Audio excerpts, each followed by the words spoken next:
أعوذ بالله من الشيطان الرجيم بسم الله الرحمن الرحيم ولا تقولوا لمن يقتل في سبيل الله أموات بل أحياء ولكن لا تشعرون وقال الله تبارك وتعالى كما ورد في سورة الآخرة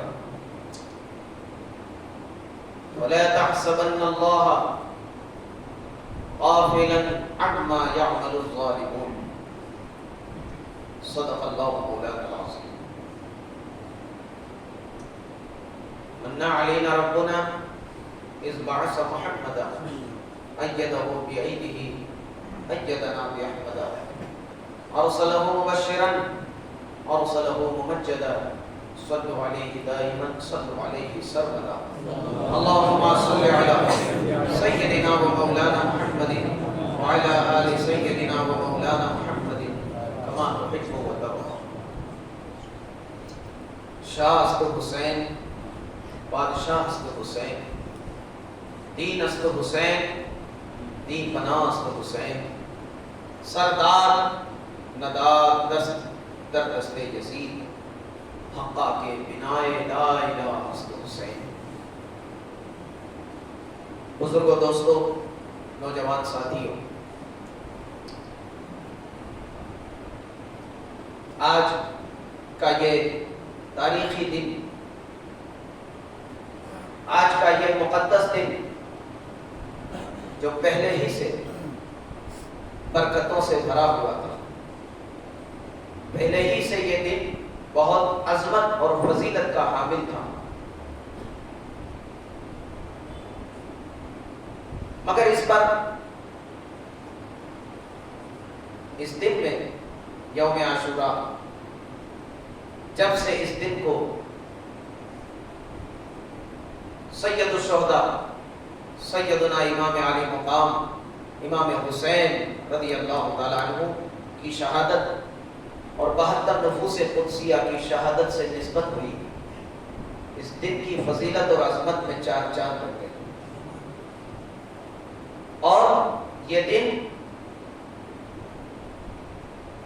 کسی اور فضیلت اور عظمت سے لوگ نہ جانتے ہوں، مگر آج حال یہ ہے اور حقیقت یہ ہے کہ امت مسلمہ کا ہر فرد، ہر جوان، ہر بچہ، ہر مسلمان اس بات کو اچھی طرح جانتا ہے کہ 10 محرم یوم عاشورہ کے دن کربلا کے میدان میں سیدنا امام حسین فرزند رسول جگر گوشہ بطول حسین ابن علی نواسہ رسول کو دردناک طور پر شہید کیا گیا. 3 دن جن پر پانی اور دانہ بند کیا گیا. آج مسلمان کا ہر بچہ حسین ابن علی کے نسبت سے آج اس دن کو یاد رکھتا ہے. عزیزان ملت، کل رات کی مجلس میں سید الشہداء اور 72 نفوس قدسیہ کا اجمالی طور پر آپ نے بیان سماعت کیا اور شہادت کا وہ منظر، وہ دردناک، وہ المناک، وہ غمناک، وہ مظلومانہ شہادت جس کا ذکر آپ نے رات کی مجلس میں سماعت کیا. عزیزان ملت، قرآن حکیم کہتا ہے لا تقولوا لمن يقتل في سبيل الله اموات، انہیں مردہ ہرگز مت کہو جو اللہ کی راہ میں قتل کیے گئے. جو اللہ کی راہ میں قتل ہو انہیں مردہ ہرگز مت کہو بل احیاء. قرآن کی نص قطعی صریح الفاظ یہ اعلان کر رہے ہیں کہ وہ زندہ ہے. قرآن ان کی زندگی کا اعلان کر رہا ہے اور فرماتا ہے وَلَٰكِن لَا تَشْعُرُونَ، تمہیں ان کی زندگی کا شعور نہیں ہے، تمہیں وہ ادراک نہیں کہ ان کی زندگی کو تم محسوس کر سکو، مگر وہ اعلیٰ علیین میں اپنے پروردگار کے نزدیک خوب اچھی طرح اس دنیا کی بہتر زندگی سے زندہ ہے. بلکہ کہنے پر پابندی لگائی گئی کہ مردہ مت کہو، وہ زندہ ہے، تو کوئی یہ بھی گمان کر سکتا تھا کہ چونکہ یہ عام موت سے نہیں مرے ہیں، ان کو اللہ کے نام پر اللہ کی راہ میں یہ لڑتے ہوئے شہید ہو گئے، تو ادب اور فضیلت کے طور پر مردہ کہنے سے ہمیں روکا گیا، کوئی یہ سوچ سکتا تھا۔ تو میرے دوستو، قرآن حکیم نے آگے چل کر کے اس گمان کو بھی رد کر دیا کہ نہیں، یہ صرف ادب کے لیے ہم نہیں کہہ رہے ہیں کہ انہیں مردہ مت کہو، بلکہ حقیقت یہ ہے کہ وہ فی الحقیقت زندہ ہے، انہیں مردہ کہنا تو دور، لا تحسبن الذین قتلوا فی سبیل اللہ امواتا، انہیں مردہ گمان بھی مت کرنا، انہیں مردہ خیال بھی مت کرنا، وہ فی الواقع حقیقتاً زندہ ہے۔ ادب کے طور پہ نہیں کہنے سے روکا گیا کہ مردہ ہے، صرف ادب نہیں، عظمت اور فضیلت کے لحاظ کے طور پہ نہیں کہا گیا، بلکہ یہ حقیقت ہے کہ اللہ کی راہ میں جو اپنے سروں کو کٹواتے ہیں، جو اپنا تن من دھن لٹا کر جامِ شہادت نوش کرتے ہیں، وہ مردہ نہیں ہوتے، وہ زندہ ہوتے ہیں۔ مردہ تو وہ ہوتے ہیں، دیکھو قرآن کے دو پہلو ہیں، ایک تو قرآن کہتا ہے کہ اللہ کی راہ میں جو قتل ہو انہیں مردہ مت کہو، وہ زندہ ہے، ایک تو قرآن ان کی زندگی کا اعلان کرتا ہے، اور ظاہری آنکھ جنہیں مردہ دیکھ رہی ہے، ظاہری آنکھ جنہیں مردہ دیکھ رہی ہے، ہاتھ الگ ہے، سر الگ ہے، سر تن سے جدا ہے، آنکھیں بند ہو چکی ہے، کانوں میں اب سننے کی طاقت نہ رہی، آنکھوں میں دیکھنے کی طاقت نہ رہی، زبان سے بولنے کی طاقت نہ رہی، اور ہر طرح سے جو بشری معاملہ ہے وہ پوری طرح منقطع ہو چکا ہے، تو ظاہری آنکھ تو یہ دیکھ رہی ہے کہ یہ لاش ہے، یہ جسم مردہ ہے، یہ مر چکا ہے، مگر دوستو عزیزو، ہماری ظاہری آنکھ کا کیا ہے، اس کی حقیقت کیا ہے، اس کی حیثیت کیا ہے؟ قرآن اعلان کر رہا ہے کہ وہ زندہ ہے۔ لہذا اب یہ عقیدہ مسلمہ ہو گیا، قیامت تک امت مسلمہ کا یہ عقیدہ ہو گیا، اگر جو شہید کی زندگی سے انکار کرے گا وہ کافر ہوگا، وہ قرآن کا منکر ہوگا۔ تو دوستو، مسلمان اس وقت تک مسلمان ہے کہ اللہ کی راہ میں ٹکڑے ٹکڑے ہو جانے والوں کو وہ زندہ مانے۔ قرآن نے چلتے پھرتے، کھاتے پیتے، سنتے دیکھتے، بولتے، چلتے پھرتے انسان کو مردہ کہا۔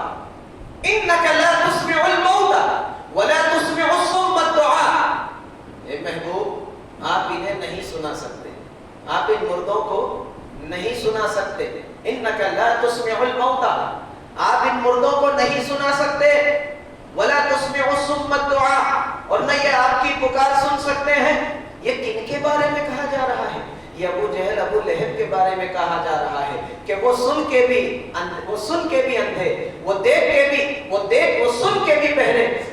کے بھی اندھے، اور وہ زبان رکھ کر کے بھی گونگے۔ قرآن ان کی مردہ اور قرآن ان کی مردگی کا اعلان کرتا ہے۔ صم بکم عمی فہم لا یرجعون، محبوب ان کے دلوں پر مہر لگ چکی ہے، اب یہ مر چکے ہیں اور ان کا دل مر چکا ہے، ان کی روح مر چکی ہے۔ یہ بشری وجود سے تو زندہ ہے، یہ حیوانی وجود کے اعتبار سے تو زندہ ہے، مگر ایمانی اور روحانی اعتبار سے یہ مردہ ہے۔ یہ نہ سن سکتے ہیں، نہ دیکھ سکتے ہیں، نہ بول سکتے ہیں، یہ لوٹنے والوں میں سے نہیں ہے۔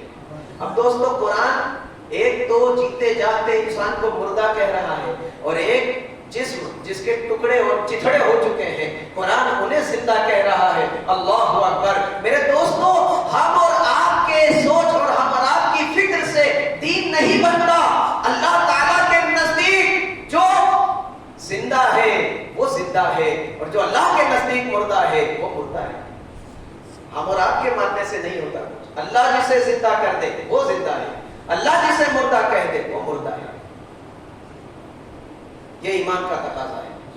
عزیزان ملت، سید الشہداء سیدنا امام علی مقام علی جدہ وعلیہ السلام کو جو دردناک شہادت ملی ہے، تاریخ اس کی مثال نہ پہلے دے سکتی ہے نہ آپ کی شہادت کے بعد ایسی شہادت کا منظر تاریخ ہمیں بتا سکتی ہے۔ آسمان بھی اس بات کا گواہ ہے، زمین بھی اس بات کی گواہ ہے، ملائکہ بھی اس بات کے گواہ ہے، جناتوں کا نوحہ اس بات پر گواہ ہے۔ تاریخ میں آتا ہے، تاریخ الخلفاء میں امام جلال الدین سیوطی اس روایت کو نقل کرتے ہیں کہ جب امام علی مقام کے سر کو تن سے جدا کیا گیا تو زمین کانپنے لگی اور زمین پھٹ گئی اور آسمان سرخ ہو گیا، آسمان بھی رو رہا تھا۔ فما بکت علیہم السماء والارض، یہ ایسے خدا کے نیک بندے ہیں، یہ خدا کا وہ نیک بندہ ہے، یہ وہ نواسہ رسول ہے جس کی شہادت پر، جس کے ظلم و ستم پر زمین بھی روئی، آسمان بھی رویا۔ قرآن اس بات کی گواہی دے رہا ہے، فما بکت علیہم السماء والارض، آسمان و زمین اس پر روئے۔ میرے دوستو، اور روایت تاریخ الخلفاء میں امام جلال الدین سیوطی نقل کرتے ہیں روایت کہ جناتوں نے بھی نوحہ کیا۔ جنات، میرے دوستو، ایک میں آپ کی توجہ لے جانا چاہتا ہوں۔ غزوہ بدر میں اللہ تعالیٰ نے مسلمانوں کی مدد کے لیے تقریباً 5000 فرشتے نازل فرمائے تھے۔ کتنے؟ 5000۔ 5,000 من الملائکہ مردفین۔ اور غزوہ احد میں 3000 فرشتوں کے نازل ہونے کا ذکر ہے۔ غزوہ احد میں اللہ تعالیٰ وہ لوگ جو رسول اللہ پر صرف ایمان لائے تھے، توجہ دینا، وہ لوگ جو اللہ پر اور رسول پر ایمان لائے تھے، قرآن پر ایمان لائے تھے، دین پر ایمان لائے تھے، نبی کی دعوت کو جنہوں نے قبول کیا، ان کی مدد کے لیے اللہ تعالیٰ فرشتوں کو آسمان سے بھیج رہا ہے۔ جو ایمان لائے تھے، توجہ دینا، جملے پہ غور کرنا، جو ایمان لا کر مومن ہوئے تھے، ان کی مدد کے لیے اللہ نے آسمان سے فرشتوں کو بھیجا، جو ایمان لائے تھے ان کے لیے، اور جو خود ایمان ہو۔ حسین ایمان ہے، حسین کی محبت رہنا ایمان ہے، حسین ابن علی کی پر ایمان لانا، یہ ایمان کیا، یہ ایمانیات میں سے ہے۔ میرے دوستو، صدیق اکبر ایمان لائے، مسلمان ہوئے، صحابی بنے، مگر حسین ابن علی وہ تو خود ایمان ہے، وہ تو خود دین ہے۔ عزیزان ملت، جملے پہ غور کرنا۔ تو ملائکہ کو اللہ نے بدر میں، احد میں بھیجا مسلمانوں کی مدد کی۔ یقیناً میرا وجدان کہہ رہا ہے، میری اہل بیت سے، حسین ابن علی سے جو نسبت ہے وہ نسبت کہہ رہی ہے کہ حسین ابن علی مجبور نہیں تھے کربلا کے میدان میں۔ حسین ابن علی پر پانی اور دانا بند نہیں کیا گیا تھا، حسین ابن علی کو مجبور نہیں کیا گیا تھا، حسین ابن علی تو امتحان دے رہے تھے، حسین ابن علی تو امتحان گاہ میں تھے، حسین ابن علی کو اللہ نے وہ کمال، اللہ تعالیٰ نے وہ کرامت عطا کی تھی۔ اگر حسین ابن علی یہ اسی عظیم نبی کا فرزند ہے جس کی ایڑیوں کی رگڑ سے آب زمزم کا چشمہ جو جاری ہوا ہے، آج تک جاری ہے، قیامت تک جاری رہے گا، یہ اسی اسماعیل علیہ السلام کی اولاد کا عظیم الشان فرزند ہے، چشم و چراغ ہے، امام الانبیاء کا نور نظر ہے۔ اگر میرا حسین فرات کو اشارہ کرتا تو وہ اپنا روح بدل کر امام حسین کے خیمے کی طرف پڑ جاتا۔ میرے دوستو، اگر حسین آسمان کو اشارہ کرتے تو وہ پانی برسا دیتے، حسین اگر جناتوں کو اشارہ کر دیتے، میرے دوستو امام علی مقام کی کیا بات ہے، وہ تو بہت بڑے ہیں، وہ تو بہت بڑے ہیں۔ ان کی اولاد میں 500 سال کے بعد آنے والا ایک آپ کا بیٹا خواجہ غریب نواز معین الدین چشتی اجمیری اشارہ کر کے پورے انا ساگر کو کاسے میں سمیٹ لیتے ہیں۔ تو وہ تو پوتے کے پوتے کے پوتے کے پوتے کے پوتے ہیں، ان کی جب کرامت اور ان کے اختیار کا جب یہ عالم ہے تو حسین ابن علی کے اختیار کا عالم کیا ہوگا۔ اور دوستو، امام علی مقام نے وہاں پر استقامت کا مظاہرہ کیا، صبر و تحمل کا مظاہرہ کیا۔ دیکھو دو چیزیں ہیں، ایک ہے استقامت اور ایک ہے کرامت۔ توجہ دینا، ایک ہے استقامت اور ایک ہے کرامت۔ جب دین کو پھیلایا جاتا ہے، جب دین کی تبلیغ کی جاتی ہے تو وہاں کرامت کی ضرورت پڑتی ہے۔ اسی لیے اولیاء جب مشرکوں میں، بت پرستوں میں جب توحید کی دعوت دیتے تو ان کے ایمان اور یقین کے لیے، ان کی ترغیب کے لیے کچھ کرامت بھی دکھا دیتے تاکہ ان کا دل مطمئن ہو جائے اور وہ اللہ پر ایمان لے آئے۔ تو دین کی تبلیغ اور دین کو پھیلانے کے لیے کرامت چاہیے، لہذا اولیاء نے کرامت دکھائی، مگر کربلا کی زمین پہ حسین کو دین پھیلانا نہیں تھا، دین کو بچانا تھا، اور دین کو بچانے کے لیے استقامت چاہیے۔ تو امام علی مقام نے استقامت کو اختیار کیا۔ اگر وہ کرامت دکھاتے تو آسمان سے پانی برس جاتا، نہر فرات خیمے تک آ جاتا، اور اگر وہ جناتوں کو اشارہ کر دیتے تو وہ جن کے بارے میں صحیح روایت تاریخ الخلفاء میں امام جلال الدین سیوطی نے نقل کیا ہے کہ کربلا کا یہ سارا واقعہ جب پایہ تکمیل کو پہنچا، جب یزیدی لشکر وہاں سے روانہ ہو گیا، تمام کٹے ہوئے سروں کو اہل بیت اطہار کے وہ نورانی سروں کو جب نیزوں پہ بلند کر کے جب وہ وہاں سے دمشق کی طرف روانہ ہوا، پہلے کوفہ گیا، پھر کوفہ سے دمشق، عبید اللہ ابن زیاد جو کوفہ کا گورنر، اس کے دربار میں تمام سروں کو پیش کیا گیا، پھر وہاں سے ابن زیاد نے دمشق یزید کے دربار میں انہیں روانہ کر دیا۔ مگر دوستو جب یہ کربلا کی زمین سے جب یہ لشکر وہاں سے نکل گیا تو جو وہاں کے لوکل جو صحرا نشین تھے ان لوگوں کا بیان ہے۔ کن کا بیان ہے؟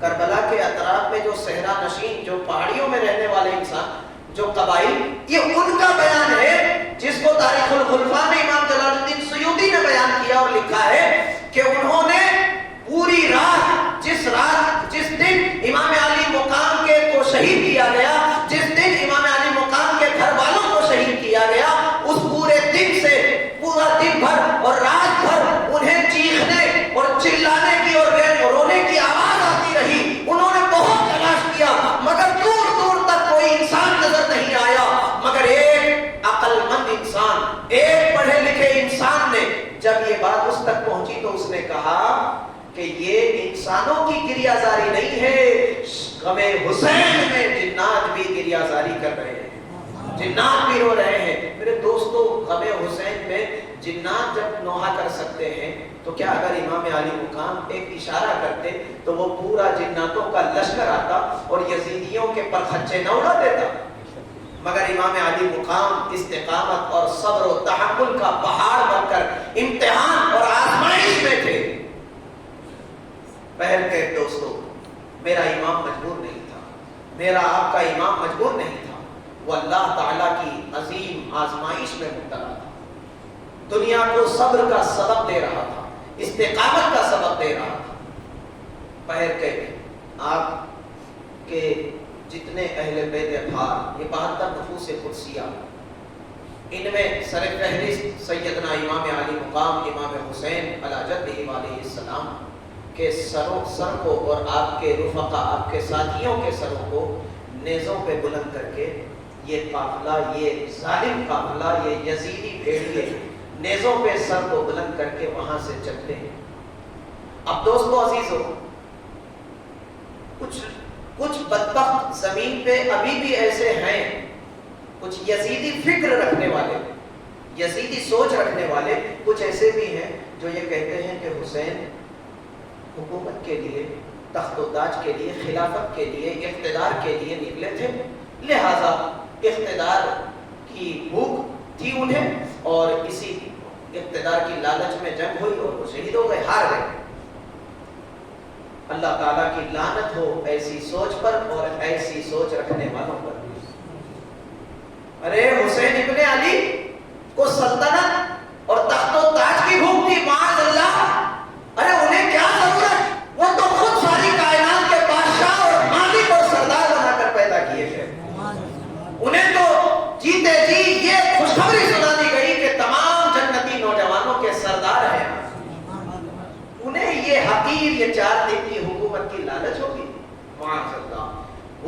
اپنے نانا جان کے دین کی حفاظت کے لیے قیام کر چکے تھے، شریعت مطہرہ کے تحفظ کے لیے آپ نکلے تھے، یزیدی فکر کو آپ نے مٹا دیا، اور میرا حسین ہارا نہیں، امام ہارے نہیں ہیں، امام کامیاب ہو گئے، امام کامیاب ہوئے، اور ایسے کامیاب ہوئے کہ آپ کی کامیابی، اور میں ایک بات کہوں، ایک عقلی جواب، اگر امام حسین کامیاب ہو جاتے ظاہری طور پہ، یزید کو مار دیتے، اس کے لشکر کو کاٹ دیتے اور اپنا جھنڈا گاڑ دیتے، خلافت بھی آپ کو مل جاتی، سب کچھ ہو جاتا، تو کیا ہوتا معلوم ہے نتیجہ کیا نکلتا؟ نتیجہ یہ نکلتا کہ جب تک آپ باحیات رہتے تب تک تو نظام درست رہتا، پھر اس کے بعد پھر کوئی اور یزید پیدا ہوتا، مگر پھر حسین مقابلے کے لیے نہیں ملتا۔ میرے امام نے اپنا سر دے کر کے، اپنے پورے خاندان کو قربان کر کے وہ کامیابی حاصل کی ہے، وہ عظیم کامیابی حاصل کی ہے کہ آپ کا سر تو تن سے جدا ہو گیا، مگر حسینیت اور حسینی فکر ہمیشہ کے لیے زندہ ہو گئی، قیامت تک حسین کے سر کو تو تن سے جدا کیا گیا، مگر حسین کی فکر، حسین کی سوچ، حسین کا جذبہ قیامت تک مسلمانوں کی رگوں میں دوڑتا رہے گا۔ یہ عظیم کامیابی ہے، اسے کہتے ہیں کامیابی۔ اب جب کبھی بھی، اور دوستو تاریخ اس بات کی شہادت دیتی ہے، اتہاس اس بات کا گواہ ہے کہ جب یزید، وہ یزید کی بات نہیں کر رہا، یزید ایک کیریکٹر کا نام ہے، کیا ہے؟ ایک انسان کے حیثیت سے میں نہیں کہہ رہا، ایک کیریکٹر ہے جو اپنی نفسانی خواہشات کی تکمیل کے لیے شریعت مطہرہ کو پامال کرتا ہے اور تخت و تاج پر قبضہ کر کے تمام انسانوں کے حقوق کو پامال کرتا ہے، اس کیریکٹر کو ہم یزید کہہ رہے ہیں۔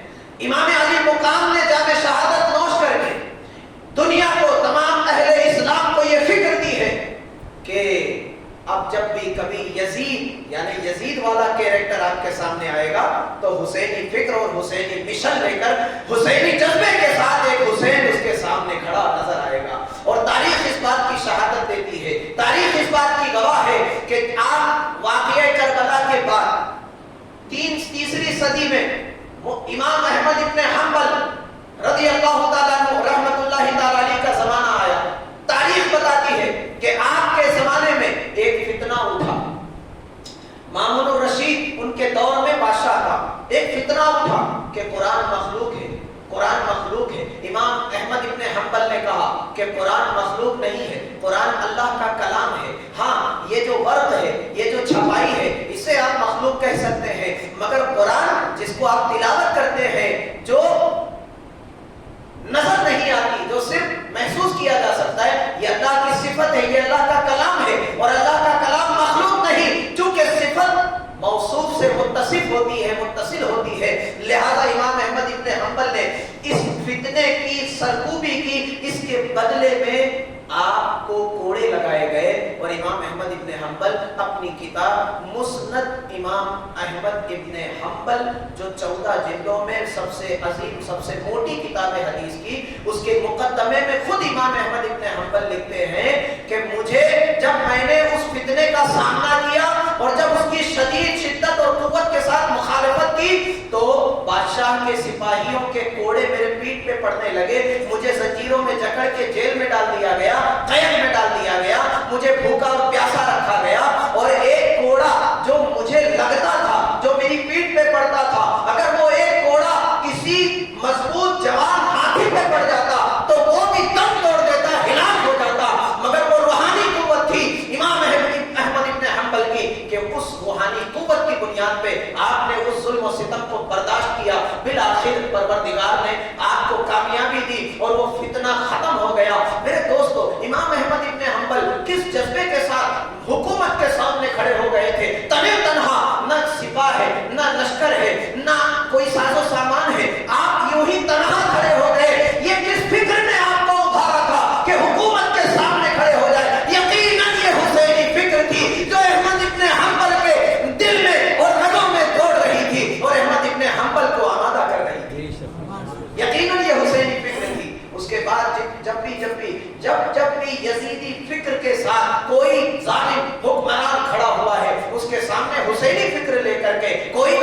حسین ان کے مقابلے کے لیے کھڑا نظر آ رہا ہے۔ جب اکبر نے دین الہی کی ایجاد کیا اور نئے دین کا اس نے آغاز کیا، نئے دین کی بنیاد رکھی کہ تمام کفر و شرک اور کافرین، مشرکین، منافقین اور تمام دنیا کی قوم مل کر کے ایک نیا مذہب بنائے، تو امام ربانی شیخ مجدد الفسانی اس کے مقابلے کے لیے کھڑے ہو گئے، تنہا کھڑے ہوئے، تنہا اکبر بادشاہ حکومت کے سامنے بے سر و سامان تنہا اس کا مقابلے کے لیے آپ کھڑے ہو گئے۔ یہ کس چیز نے آپ کو ابھارا تھا؟ یقیناً ان کی رگوں میں بھی حسینی فکر دوڑ رہی تھی، حسینی مشن لے کر کے وہ حسین ابن علی کا سجادہ اکبر بادشاہ سے ٹکر لے لیتا ہے اور اللہ اسے بھی کامیابی دیتا ہے۔ اسی طرح تاریخ اس بات کی گواہی دے رہی ہے اور شہادت دے رہی ہے کہ حسینی فکر زندہ ہے اور قیامت تک زندہ رہے گی، اور یزیدی فکر ہمیشہ کے لیے مذموم ہو گئی،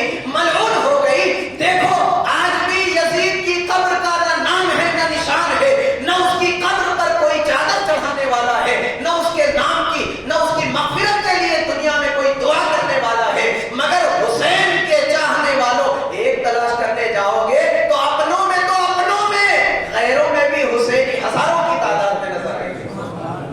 عزیزان ملت، حسین قتل حسین اصل میں مرگ یزید ہے۔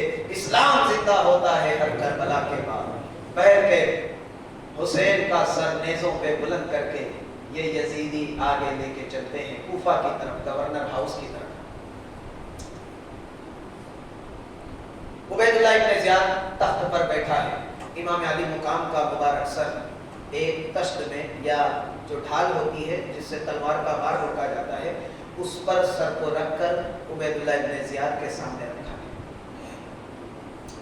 ابن زیاد ملعون، شقی القلب، بدبخت، بدنصیب، اپنی چھڑی سے لبے حسین کو جنبش دیتا ہے اور کہتا ہے کیوں ہماری سلطنت کو للکارو گے؟ تانا دے رہا تھا اور بے حرمتی کر رہا تھا۔ حضرت انس بن مالک جو تقریباً حضور علیہ السلام کے جلیل القدر صحابی اس دربار میں موجود تھے، بوڑھے ہیں، 90 سال کی عمر ہے، کھڑے ہو گئے۔ آپ نے فرمایا کہ ابن زیاد لعنت ہو تجھ پر کہ تو اس عظیم لبے مبارک کی بے حرمتی کر رہا ہے جس کو ہم نے بارہا اپنی آنکھوں سے دیکھا ہے کہ جن لبوں کو سرکار دو عالم امام الانبیاء چوما کرتے تھے اور جس کی زبان کو چوسا کرتے تھے۔ ڈر اللہ کا خوف کر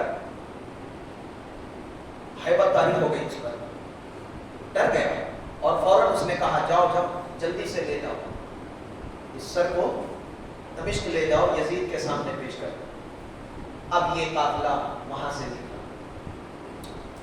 سیدہ زینب، امام زین العابدین ایک تنہا، اور ایک روایت میں آتا ہے کہ امام حسن رضی اللہ تعالیٰ عنہ کا ایک بیٹا جو کربلا کے میدان میں، ایک تو حضرت قاسم بن حسن ہے جو شہید ہو گئے، جوان بہادری کے ساتھ لڑتے ہوئے آپ نے جام شہادت کو نوش کیا، کل آپ نے اچھی طرح سماعت کیا، مگر ایک بیٹے کا اور ذکر ملتا ہے کہ جن کو یزیدی یہ سمجھے کہ یہ شہید ہو گیا، مگر جب لشکر وہاں سے نکل گیا تو لوکل لوگوں نے جو وہاں کے صحرا نشین تھے، جب ان لوگوں نے آ کر کے، اور وہ اہل بیت سے محبت رکھنے والے لوگ تھے، انہی لوگوں نے پھر قبر بنائی اور روزہ بنایا سب تمام لاشوں کا، تو دیکھا کہ سانسیں چل رہی ہے، پھر ان کا علاج کیا تو وہ بحال ہو گئے، صحت مند تندرست ہو گئے، پھر ان سے امام حسن مصطفیٰ رضی اللہ تعالیٰ عنہ کی نسل آگے بڑھی ہے۔ بہرکیف دوستو، ورنہ اور بھی آپ کے بیٹے تھے، اور بھی بیٹے تھے جن سے نسل آگے بڑھی ہے۔ عزیزان ملت، جب یہ قافلہ چلا ہے وہاں سے تو ایک نوجوان کی تاریخ جو معتبر روایات ہے، امام زین العابدین رضی اللہ تعالیٰ عنہ جو امام علی مقام کے فرزند ہیں اور علم و حکمت کا سمندر ہے، کرامت اور تقویٰ اور طہارت کا منبع اور سرچشمہ ہے، امام زین العابدین ہیبت ناک شخصیت کے مالک، یہ قافلہ کوفہ سے نکل کے دمشق کی طرف روانہ ہوتا ہے۔ سر حسین اور تمام شہداء کے سر نیزوں پر ہے، بلند ہے۔ دوستو یہ بھی تو ایک حیرت کی بات ہے، یہ بھی تو ایک تعجب کی بات ہے کہ اللہ نے یزیدیوں اور یزیدی بھیڑیوں کے دماغ پر ایسا تالا لگایا کہ بجائے بورے میں بھرنے کے سروں کو وہ نیزوں پہ بلند کر کے لے جا رہے ہیں۔ عزیزان ملت غور کرنا، یہ اللہ کی مشیت کا فیصلہ تھا کہ یزیدیوں یقیناً تم نے ہمارے محبوب بندوں کے سروں کو تن سے جدا تو کر دیا، اور میرے حسین، اللہ تعالیٰ کی مشیت یہ کہہ رہی تھی اور مشیت خداوندی کا یہ فیصلہ تھا کہ حسین جو چاہتا تھا، حسین اپنی چاہت اور اپنی مقصد میں کامیاب ہو گیا ہے۔ حسین نے اپنا ہاتھ نہ دیا، ہاتھ تو صحیح سلامت ہے۔ یہ بھی دماغ میں بات نہ آئی کہ لاؤ حسین کے ہاتھوں کو کاٹ کر کے یزید کے دربار میں لے جائیں اور یزید کے ہاتھوں میں دے کر کے اور بیعت کے الفاظ دہرا لیے جائیں، مگر یہ بھی ان کی عقلوں میں نہ آیا، یہ بھی وہ نہ کر سکے، اور امام علی مقام کے سر کو نیزے پہ بلند کر رہے۔ مطلب امام علی مقام کا سر تو تن سے جدا ہو گیا، مگر یزید کے آگے جھکا نہیں۔ شہادت کے بعد بھی، قتل کے بعد بھی بلندی پر ہے، نیزے پہ بلند ہے، اور قرآن کی تلاوت لبوں سے جاری ہے، ہاتھ بھی صحیح سلامت ہے۔ تو امام اپنے مقصد میں تو کامیاب ہو گئے، جام شہادت کو نوش کر لیا، قتل ہو گئے، مگر بیعت نہ کی، نہ سر جھکایا، نہ ہاتھ یزید کے ہاتھ میں دیا، سر کو کٹوانا آپ نے گوارا کر لیا۔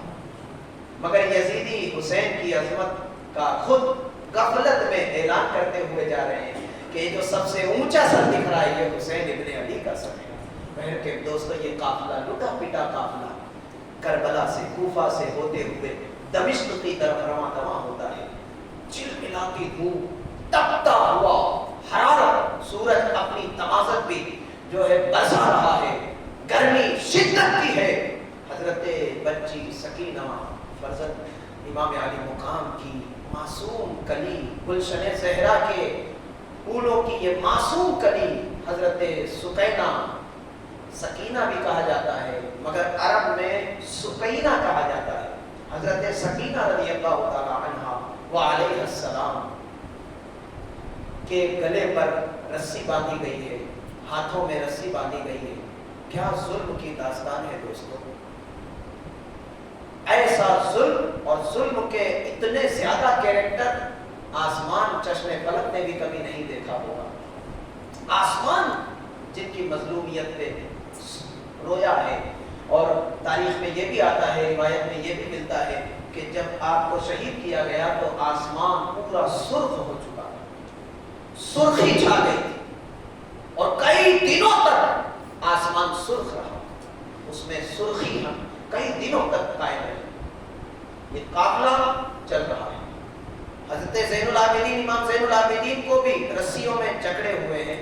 سیدہ بی بی زینب جو سیدہ فاطمہ زہرا کی لخت جگر ہے، امام علی مقام کی سگی بہن ہے، مولا کائنات کی شہزادی ہے، امام الانبیاء کی نوازی ہے۔ کتنی نسبت ہے، اللہ اکبر! یہ کتنے مقدس لوگ ہیں جو لوٹے پیٹے اور مظلومانہ انداز میں جکڑے ہوئے قید و بندی بنا کر کے لے جائے جا رہے ہیں۔ اللہ اکبر! حضرت سکینہ، یہ قافلہ چلا، ایک جگہ ٹوٹ گیا۔ حضرت سکینہ نے دیکھا کہ اس چلملاتی دھوپ کے یہ صحرا میں ایک چھوٹا سا درخت ہے اور اس کے نیچے کچھ چھاؤں ہے، کچھ سایہ ہے۔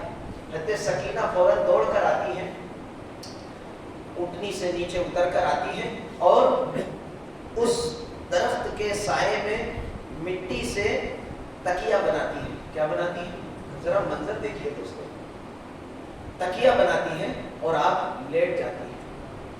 بھوک اور پیاس سے نڈھال ہے تو آدمی کرے گا کیا؟ حضرت سکینہ 6 سال کی بچی ہے، کیا اللہ نے جگر دیا تھا اور کیا ایمان دیا تھا۔ میرے دوستو، کلیجہ منہ کو آ رہا ہے، آنکھیں اشکبار ہونا چاہ رہی ہیں، دل ہو رہا ہے کہ گوشے تنہائی میں جا کر خوب آنسو بہائیں، خوب گریہ زاری کے ساتھ روئیں۔ ان مظلوم اہل بیت اطہار کی شہادت اور ان کی